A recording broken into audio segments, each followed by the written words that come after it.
New York and Detroit. Brian Anderson, Ron Darling, John Smoltz on TBS Hmm.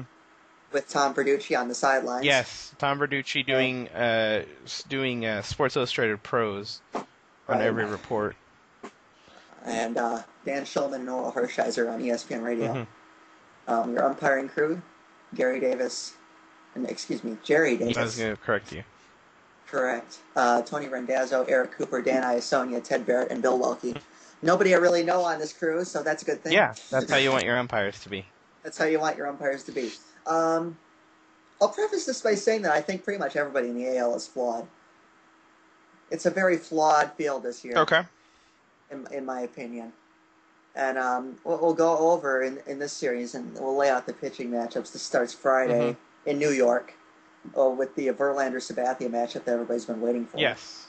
Fister and Ivan Nova in Game 2. Freddie Garcia and Max Scherzer in Detroit in Game 3. CC Sabathia on short rest in Game 4 against Rick Porcello, and then back in New York, if necessary, Game 5 would be Verlander and Nova again. Here's the thing I like about Detroit, is that they're very well-rounded all of a sudden. They don't have the offense the Yankees have, but they have a good offense. They can hit. They can hit. And they don't have the pitching that Tampa Bay has, but they can pitch. They have a very good one, too. And if Max Scherzer is right, that's a very good number 3. Of course, and Scherzer's been wildly inconsistent all year. But if you get the good version of Max Scherzer, that's a very good 1-2-3 punch, and you're putting the Yankees in. The Yankees have to hit that. Yeah. And the Yankees are fully capable of hitting their way into the ALCS. Right. But on the other hand, how much faith do you have in New York's pitching after CC Sabathia? Right. I think that's what it comes down to. You've got a rookie. You've got a veteran. Let's be honest. Freddie Garcia, as good as he's been this year, doesn't inspire any fear in anybody. No.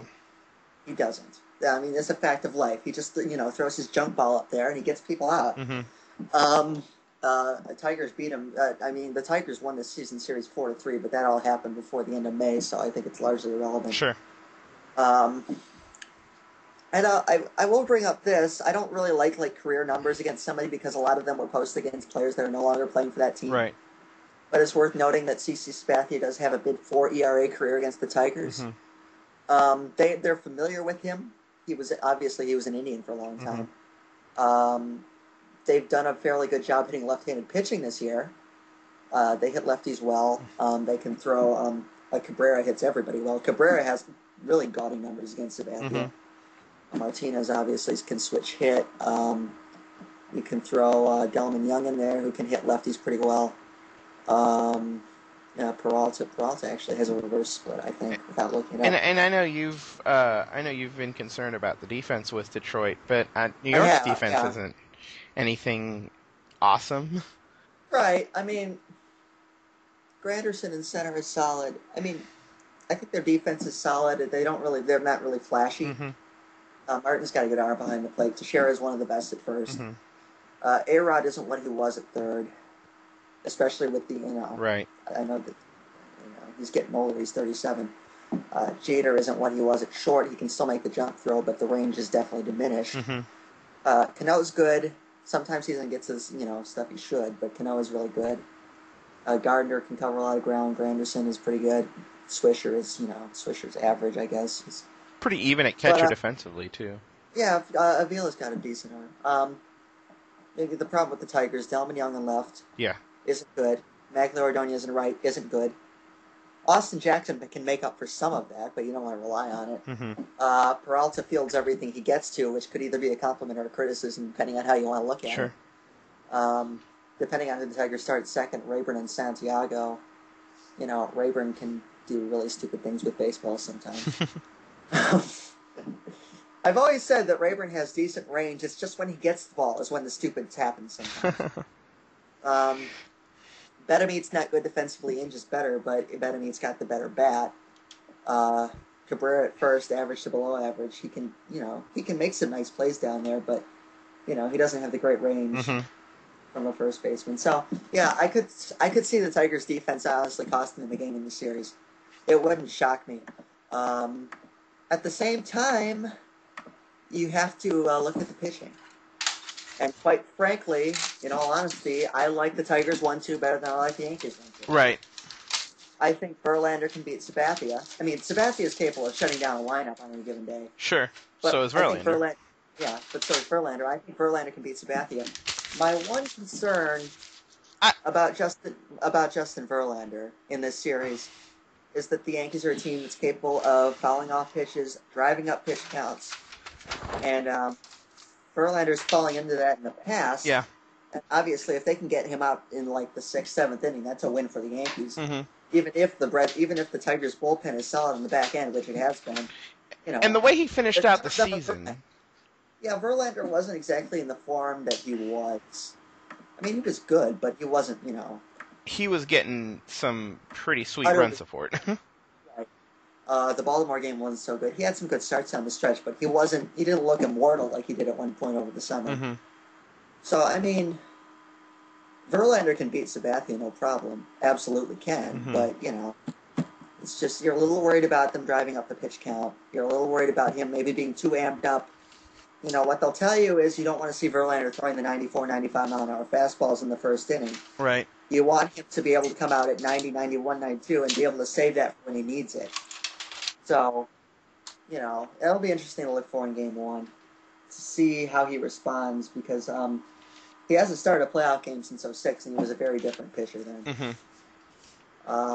I think if the Tigers split in New York, they're in really good shape. Oh, absolutely. Honestly. Because... what do you see out of Porcello, though, in Game 4?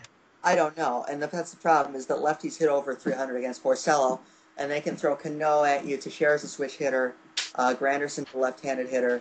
So guys like that, I would be worried about Porcello in Game 4. Mm-hmm. But at the same time, then if it does get to Game 5, then you're throwing Verlander again on regular rest against Ivan Nova. Right. And I'll take that matchup for the Tigers any day, honestly. Mm-hmm. So would you rather see that though than the short rest matchup with Sabathia? If the Tigers are up 2-1 going into Game 4, absolutely. Mm-hmm. I wouldn't want to start. I wouldn't start. Porcello on elimination. No, if the Tigers are facing elimination in Game 4, I think they should start Verlander. Mm-hmm. If they're up 2-1, then I'm okay with taking the chances with Porcello, and you have Verlander as sort of the fallback if you get to Game 5. Mm-hmm. I'm okay with that. Garcia's got the 3.62 ERA, but it just feels like he's there for the taking. You know what I mean? Yeah. And for all I know, Freddie Garcia could come out and throw 7 innings of shutout baseball. But, honestly, these might be the 2 best teams in the American League mm-hmm. in this division series. Yeah. And I think, you could kind of flip a coin. And, I wouldn't fault anybody for picking the Yankees in this series. I wouldn't fault anybody for picking the Tigers. It's very even. Both good lineups. Both have gotten a lot of good pitching this year. Mm-hmm. Yankees bullpen is great. Tigers bullpen is not as good as the Yankees bullpen. It's good. Solid. Yankees are great, but what it comes down to, I think, is that I like Detroit's starting pitching a little more in this series than I like New York's. Mm-hmm. And if I had to pick, I'd say Detroit in 5. I'm not putting a lot of confidence in that. I think this is really evenly matched, but I'm just taking this on the basis that I like Verlander and Fister more than I like Sabathia and Nova. Mm-hmm. And I will take my chances with Scherzer better than I like, even despite the ERAs, I feel like Scherzer has more potential to, pitch a lights out ball game than Garcia does. I wrote Detroit in 4 down just because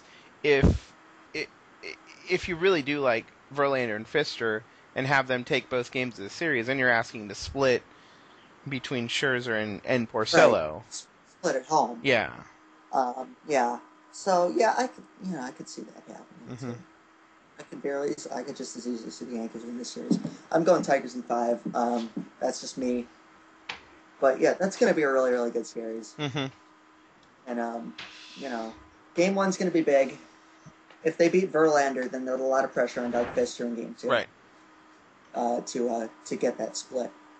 The Tigers won in 2006 on the basis of splitting in New York, and then they won 2 at home against the weaker end of the Yankee rotation. Sure. So, but But they're definitely throwing out their best in Detroit. And just as I said, how Verlander kind of faltered down the stretch, even though the wins and losses didn't prove it. Pfister. Right. Pfister was the better pitcher down the stretch. Bar none. He was just named the AL Pitcher of the Month in September today. I think Verlander has to set the I think both aces have to set the tone in Game 1. What I think. I think Game 1 is going to be really big for these two teams. Set the tone, get your team off on the right foot, and then you can say, well, we've already beaten their ace once. Yeah. And now, we can, in the Yankees' case, Pfister would be tougher than, I think Nova would be, but still, you've beaten the ace, you're in good shape. Just Game 1's going to be big in that series, I think. Both aces have to set the tone for their teams. And obviously, I think that the Tigers have the best hitter on either team, too, so that can't be overstated. And they've got a guy behind him that doesn't strike out a ton and is a 320 hitter. Yes, very good protection. Very good protection. And you have to watch A-Rod in this series. I mean, what did he hit? Like 370, 380 in limited duty this year. I mean, it's good, but it's not the A-Rod we're used to. Right. In and out of the disabled list. Right. And if he's hurting, then that takes a big part out of that lineup. I mean, you can still have Gardner who can get on to set the table. Granderson hit 40. Teixeira, Cano, obviously, you have to fear them. But after that, it gets a little less daunting, especially if A-Rod isn't himself. Yeah. So I think that'll be a big key, too. I think Max Scherzer might be a big key to this series. If Scherzer can pitch like he's capable, the Tigers have a really good shot at this. And A-Rod's going to be a big key to this series, too, because if A-Rod is right, that makes that offense that much deeper. So that about sums that up on that series. Yeah, I've pretty much got nothing to add other than the broadcasting matchup. As you noted, Ernie Johnson not in what this would be the lead announcing crew for TBS. Yeah, this is the lead crew. Ryan Anderson is as good as they come, so I'm happy about that. Woohoo. We get the lead. This is the first time I think anyone has ever been happy to get the lead crew in the postseason. Based on what we've had in the past. Yes.